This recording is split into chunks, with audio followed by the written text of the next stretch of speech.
எல்லாருக்கும் வணக்கம். இன்றைக்கி நம்ம வந்து பால் பாயசம் வைக்க போகிறோம். பால் பாயசத்தில் வந்து எல்லோரும் சேமியா ஜவ்வரிசிலாம் போட்டு வைப்பாங்க. நான் சேமியா போடாமல் வெறும் ஜவ்வரிசி மட்டுமே நான் போட்டு பால் பாயசம் வைக்க போகிறேன். இப்போ அது நம்ம எப்படி செய்யறதுன்னு பார்க்கலாம். அதுக்கு என்னென்ன பொருட்கள் தேவைன்றதை சொல்லிடுறேன். நான் வந்து ஒரு 100 கிராம் ஜவ்வரிசி எடுத்துகிட்ருக்கேன். நீங்கள் வந்து 150 கிராம் அளவுக்கு சர்க்கரை எடுத்துக்கோங்க. சர்க்கரை ஏலக்காவும் போட்டு நம்ம பொடி பண்ணி வச்சுருக்குறோம். அது கொஞ்சம் எடுத்துக்கலாம், ஒரு ஸ்பூன் அளவுக்கு. நான் வந்து முந்திரி திராட்சை எல்லோரும் யூஸ் பண்ணுவாங்க. திராட்சை வந்து கொஞ்ச நேரத்தில் நமக்கு ஒரு புளிப்பு தன்மை கொடுத்துரும். அதனால் நான் முந்திரி மட்டும் நான் எடுத்து வச்சுருக்கேன். இப்போ குக்கரில் தான் செய்ய போகிறேன். குக்கர் ஆல்ரெடி வச்சுட்டு ஃபுல்லாக ஹீட் ஆகிட்டு இருக்குது. இதுக்கு நம்ம ஒரு அரை ஸ்பூன் நெய் விட்டுக்கலாம். விட்டுட்டு இந்த ஜவ்வரிசி நம்ம லேசாக இல்லை ஃப்ரை பண்ணி எடுத்துக்கலாம். நீங்கள் வீட்டில் நெய் இருந்தாலோ இல்லை ஆயில் இருந்தாலும் நீங்கள் அதில் கொஞ்சமாக இப்படி விட்டுட்டு இந்த ஜவ்வரிசியில் வறுத்துக்கோங்க. நல்லா ரொம்ப ப்ரௌன் ஆகணும்லாம் இல்லை உங்களுக்கு. சும்மா அது லைட்டாக அந்த ஆயிலில் நல்லா ஃப்ரை ஆகும். லேசாக அப்படி வதக்கிட்டுருங்க. இந்த மாதிரி நீங்கள் செஞ்சுருங்க. உங்களுக்கு அந்த ஜவ்வரிசி வந்து வெந்து வரும்போது ஒன்றோடு ஒன்று ஒட்டாது, குழையாது. இன்னும் நீங்கள் ஜவ்வரிசி கேட்டு நீங்கள் வாங்கும்போது இந்த சின்ன சின்ன ஜவ்வரிசி இருக்கும்.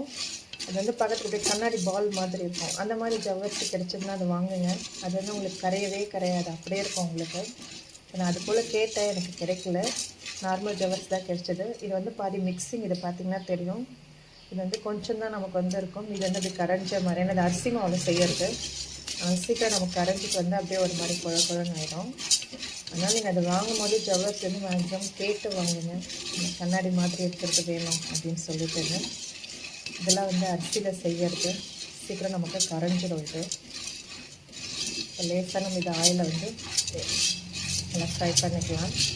இப்போ நான் வந்து ஒரு கப் ஜவ்வரிசி போட்டிருக்கேன். இதுக்கு வந்து நான் ஒரு 4 கப் வந்து தண்ணி ஊற்றி ஒரு 3 விசில் வச்சு நான் அதை எடுக்க போகிறேன். எனக்கு இது சீக்கிரமாகவும் வெந்துடும், நல்லாவும் இருக்கும் பெருசாக பார்க்குறதுக்கு. நான் இதுக்கு வந்து ஒரு 3 கப் தண்ணி விட்டுக்கிறேன். அதே கப்பால் ஒரு கப்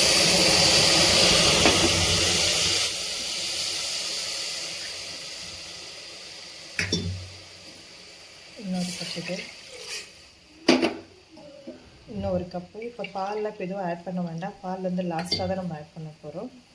அதுன்னு ஒரு கப்பை விட்டுருக்கேன். இப்போ நல்லா நீங்கள் மிக்ஸ் பண்ணி விட்டுட்டு குக்கர் மூடி போட்டு ஒரு 3 விசில் வச்சு எடுங்க. உங்களுக்கு நல்லா ஜவ்வரிசி ஒன்றோட ஒன்று ஒட்டாமல் அடி பிடிக்காமல் நல்லா வரும். உங்களுக்கு தண்ணி கொஞ்சம் மிச்சமாகவே வேணும். நீங்கள் நம்ம இதை மூடி வச்சிடலாம். மூடி ஒரு 3 விசில் வச்சு எடுத்துடலாம். பாருங்கள், நான் ஒரு 3 விசில் வச்சு எடுத்துட்டேன். எனக்கு எதுவுமே இங்கே அடி பிடிக்கல, ஓட்டல. ஜவ்வரிசி நல்லா தனித்தனியாக தெரியுது எனக்கு.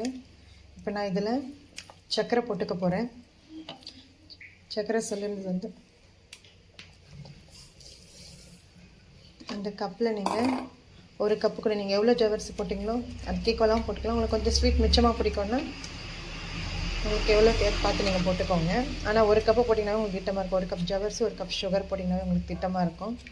இப்போ இதில் வந்து நான் சும்மா கொஞ்சோண்டு வந்து நான் உப்பு சேர்க்குறதில்ல. ஏன்னா ஸ்வீட் நீங்கள் எவ்வளோ தான் ஸ்வீட் போட்டாலும் கொஞ்சம் உப்பு ஆட் பண்ணிங்கன்னா தான் அந்த ஸ்வீட்டே உங்களுக்கு தெரியும். இப்போ இது நல்லா இது வந்து இந்த சர்க்கரையோடு நல்லா கொஞ்சம் வெந்து ஒரு கொதி வரட்டும். வந்ததுக்கப்புறம் நம்ம ஸ்டவ் ஆஃப் பண்ணிடலாம். பால் வந்து கொஞ்சம் ஆறுனதுக்கப்புறம் தான் நீங்கள் பால் விடணும். ஏன்னா உப்பு நம்ம போட்டிருக்கிறதுனால பால் ஊற்றலாம் திரிஞ்சிடும். இது ஒரு கொதி வந்ததுக்கப்புறம் ஸ்டவ் ஆஃப் பண்ணிவிட்டு அதுக்கப்புறமா நம்ம பால் விட்டுக்கலாம் கொஞ்சம் ஆறுனதுக்கப்புறம். இதிலே வந்து இப்போ நான் சர்க்கரை ஏலக்காய் போட்டு பொடி பண்ணி வச்சுருக்குது ஒரு ஸ்பூன் ஆட் பண்ணிக்கிறேன். ஒரு ஸ்பூன் அளவுக்கு இதை ஆட் பண்ணிக்கோங்க. ஆட் பண்ணிட்டு இது லேசாக இதெல்லாம் மிக்ஸ் பண்ணி விட்டுருங்க. லேசாக மிக்ஸ் பண்ணிக்கோங்க. மிக்ஸ் பண்ணிட்டு ஒன்று கொதிக்க ஆரம்பிச்சிச்சுது. இது ஒரு கொதி வரட்டும். அதற்கு கொஞ்சம் மூடி வைக்கலாம். ஒரு 2 மினிட்ஸ் கொதிச்சதுன்னா போதும். அந்த சர்க்கரை நல்லா கரைஞ்சி அதோட மிக்ஸ் ஆகிறதுக்காக கொஞ்ச நேரம் மூடி வைக்கலாம். இதை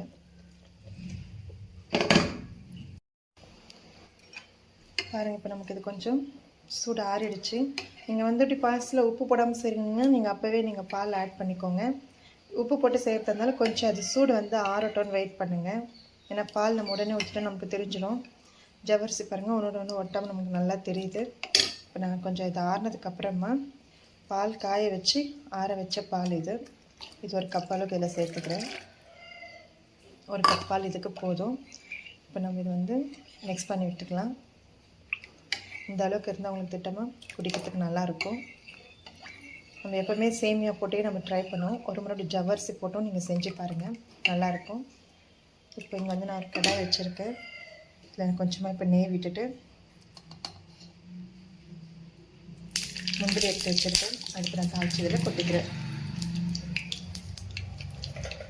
நெய் லேசாக ஹீட் ஆனாவே போதும், ரொம்ப விடாதீங்க. முந்திரி பருப்பு போட்டோன்னே தீஞ்சிடும் நமக்கு. லேசாக ஹீட் ஆனதும் ஃப்ரை பண்ணிக்கோங்க.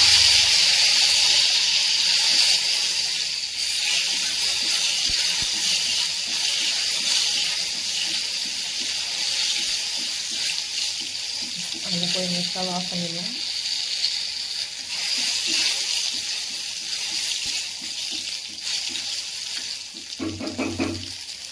எடுத்து இதை கொட்டிக்கலாம்.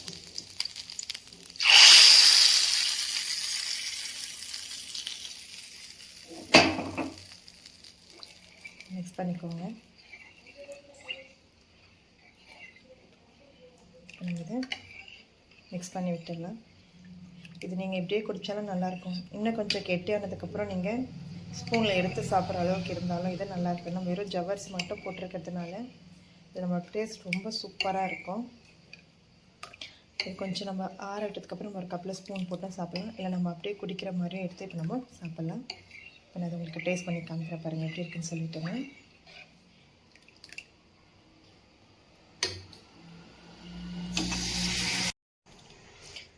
பாயசம் செஞ்சுட்டோம் பாருங்கள். செஞ்சுட்டு இந்த பவுலில் இப்போ மாற்றிருக்கேன். இப்போ இது நல்லா ஆறிடுச்சு. எவ்வளோ திக்காக இருக்குது பாருங்கள். இது சாப்பிட்டு பார்த்துட்டு டேஸ்ட் எப்படி இருக்குதுன்னு சொல்லலாம். சாப்பிட்டு பாருமா எப்படி இருக்குது சொல்லு. எவ்வளோ தனித்தனியாக எடுத்து பாரு. ஜவ்வரிசி நல்லாயிருக்கு. சுகரில் கரெக்டாக இருக்கா? இங்கே பாருங்கள், ஜவ்வரிசி உங்களுக்கு நல்லா அது ஒட்டாமல் இப்படி தனித்தனியாக வர்றதுக்கு நீங்கள் இது மாதிரி கொஞ்சமாக நெய்யில் இதை லேசாக அப்படி வறுத்துட்டு நீங்கள் அதுக்கப்புறமா இதை வேக வச்சிங்கன்னா எடுத்துக்கோங்க. நல்லா உங்களுக்கு தனித்தனியாக இருக்கும். ஜவ்வரிசி நல்லாயிருக்கும். இது நீங்கள் ஆற வச்சோம் இப்படி சாப்பிட்லாம் சில்லுன்னு. இன்னும் நல்லாயிருக்கும். இது கெட்டி ஆகாமல் இன்னும் நல்லாயிருக்கும் டேஸ்ட்டாக. ஸோ இதே போல் நீங்களும் ட்ரை பண்ணி பாருங்கள். ட்ரை பண்ணி பார்த்துட்டு எப்படி இருக்குன்னு சொல்லுங்கள். தேங்க்யூ. சூப்பர்.